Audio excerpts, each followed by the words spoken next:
panoorin po nito itong interview po ni Julius Babaw kay Sara Diskaya. Kung maalala niyo po, si Sara Diskaya ang nagmamay-ari ng St. Timothy Construction na involved po ngayon sa Ghost Project ng ating pamahalaan.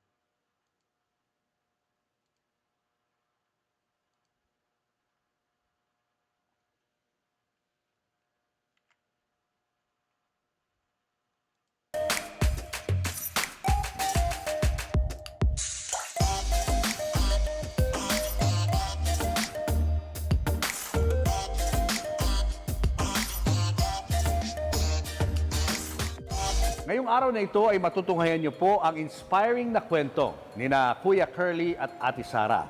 Lumaki po sila sa hirap, pero dahil naging matagumpay ang kanilang negosyo, itinuturing na silang mga bilyonaryo. Paano ba nila ito nagawa?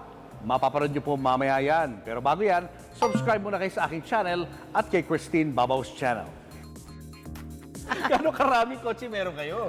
Parang dito sa baba, parang personal use lang namin, nasa 30 plus na yata siya. 30 plus.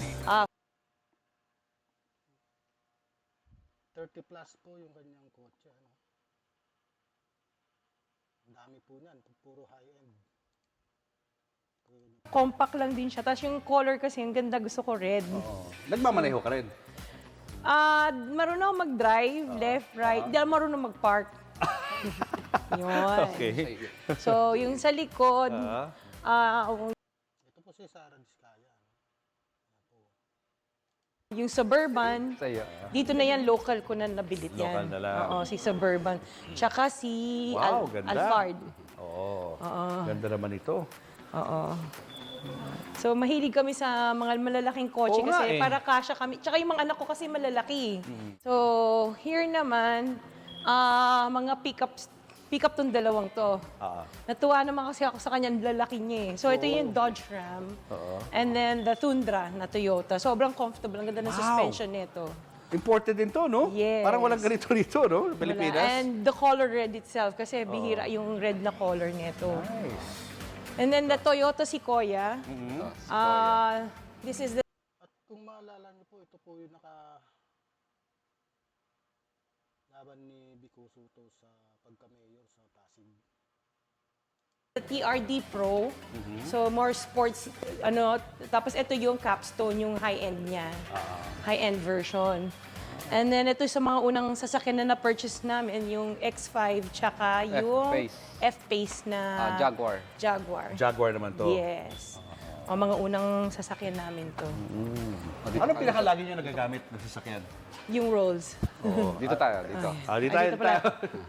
Yan. Ito parang hindi na nagagamit to, Sara. Ito yung one of the first cars na meron talaga kami is this Altera. Ano na to, hindi na nag-reproduce to. So, Wala, ayan. isa sa pinakauna namin na Ito sasakyan. yung Hindi namin tinatanggal. GLS, Mercedes-Benz, GLS.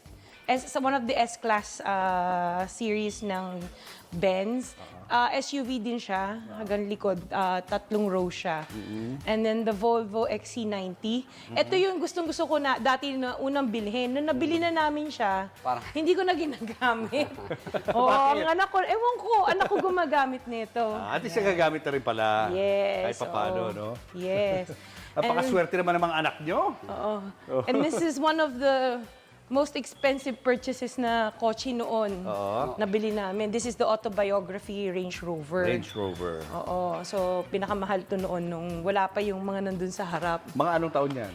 2020? 2020. Yes. Ito bago na. The Evoque. Oo. Gusto ko sana maliit lang. Tsaka yung kulay niya kasi gusto ko red. And then, Defender. Nakita ko to sa Dubai. No? Nakita ko sa magazine, tapos sabi ko, gusto ko ng ganito. Yan. Hinintay namin dumating yung long wheelbase.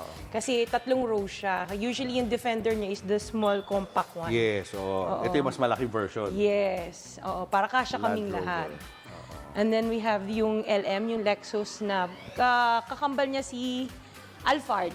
Oo The nga, higher no? end of Medyo hawig nga, no? Yes, the higher end of the Alphard. Pero Lexus ang ano niya. Lexus. And of course, yung LC2. Land Mga luma Cruiser. na. Yes. And then sabi ko, gusto ko ng artista van. Dahil dati kang artista. Hindi. Muntik na maging Oh, artista. yes. Ito so, yun. oo, yung Savannah, nagpahanap talaga ako yung, yung artista van. Kung tawagin. So, GMC siya. Yan one of the latest purchases niyan eh. And then, nung unang bili namin ng white na Cadillac, dumating tong Ford Bronco. Binalik to. So, this is one of the first editions of the Ford Bronco. Yan. Ito, Mercedes. Ito yung Benz GLE. Ito yung unang namin na Mercedes-Benz. Oo. Unang-unang Mercedes-Benz. no? Yes, the blue one. Tapos ito yung X7. Nung lumabas siya, bumili kami kaagad. Natuwa naman ako. Kasi ganun likod X7 niya siya. X7. Mahaba kasi Yes, siya. mahaba siya. Saka Kasya. malaki. Mas malaki siya sa mga normal na na Mercedes-Benz. Tapos we have yung Sprinter. Isang artista van din siya. Oo, Sabi ko, talagang showbiz na showbiz. Oo. Artista ba na Kasi naman? Ito naman for long drive, yung malalayo. Sobrang komportable niya. Tsaka yung loob kasi niyan, parang captain's chair yung mga nasa loob. Hindi ba siya malakas sa gas, yung mga sasakyan ninyo? Hindi naman.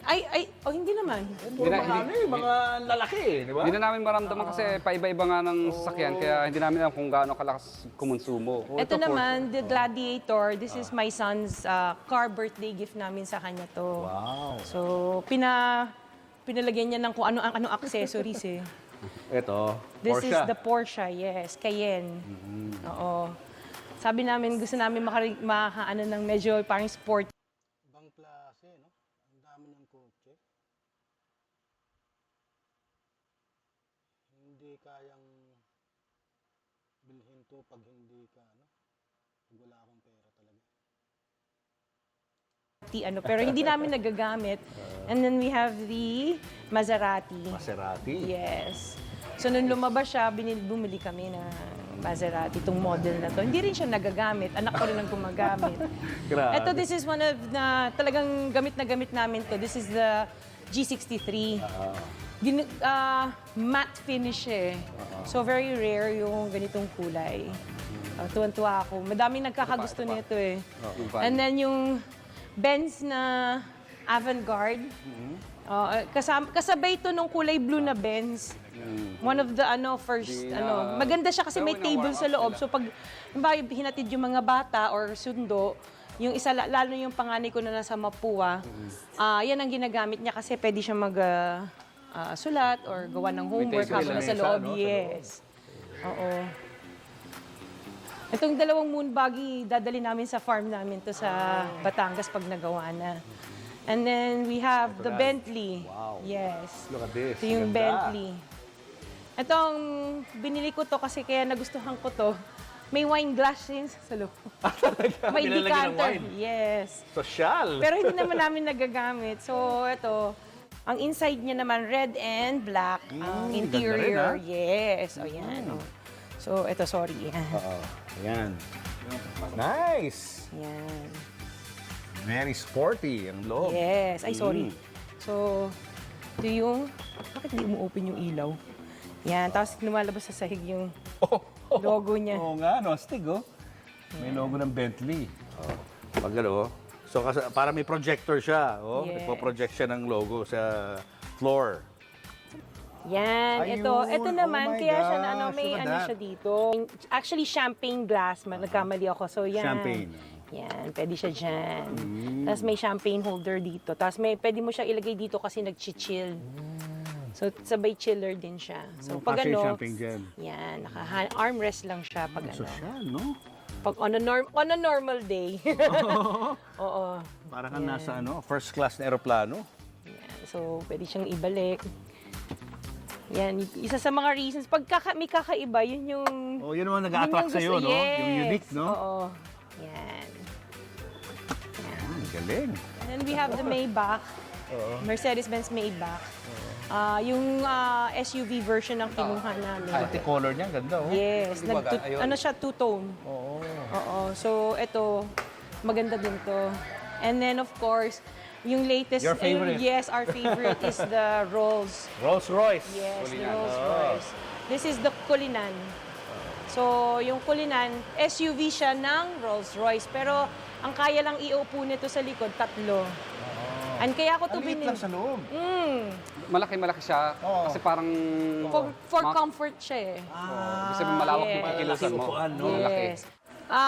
Ito, maluwag lang yung likod niya. Parang pang luxury lang talaga. So, ang ano na to, kasi Kulinan siya. Siya yung SUV ng Rolls-Royce. So, ito, yung dumating siya, interior siya ng Hermes Orange. Wow.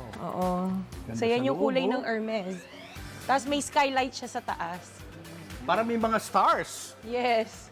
Oh my God. Parang limo, no? Limo type, no? Yes. Oo. Tapos ang doors niya pa ganyan. So, pa-open siya pa ganyan din. So kaya mo to kinuha dahil Kasi ito, may payong, oh. Natutuwa ako sa payong. Paano ba tuwa to? siya sa payong. Ayan. Pero hindi ko pinagagamit tong payong na to. Hindi pwedeng gamitin. Oo, kasi mahal yung payong. Oo. Ayan. Ganda So, ito na. yung payong niya. So tingin isang payong yan. Yes, on both sides. Ayun, So, yan yung okay. feature niyang rolls na kaya ako siya nabili kasi tuwa ako sa payong Tingnan siya. natin kung gaano kaluwag. Ayun. Uy, maluwag nga. Laki ng legroom. Yes. Very comfortable sa loob. Tapos, meron pa siyang, ano ba to? Yung table niya. And may TV din siya. Yan. Yan yung ano nito, features nitong Kulinan. Ito yung yung may-ari ng St. Timothy na naka-corner ng bilyon-bilyong piso sa proyekto ng DPWH. Magkano naman yung ganyan? Aha! May mga ghost project to. Pagdating naman sa business, anong naitutulong nito pag nakitang marami kayong mga sasakyan? Yun nga, yung sa side, syempre your clients come here and nakita nila, pagpasok, pag nagpa-park sila dito, ang dami yung gandang kotse, kanino yan? Sa amin lahat yan yung luxury car. So, they know that we have the capacity to execute. Kayo na po ang bahalang humusga sa mag-asawang ito.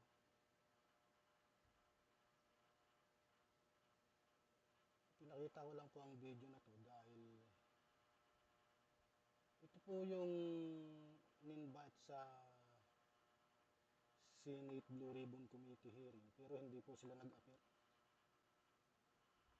Kaya ako naniniwala ako na may kinalaman ito sa ghost project.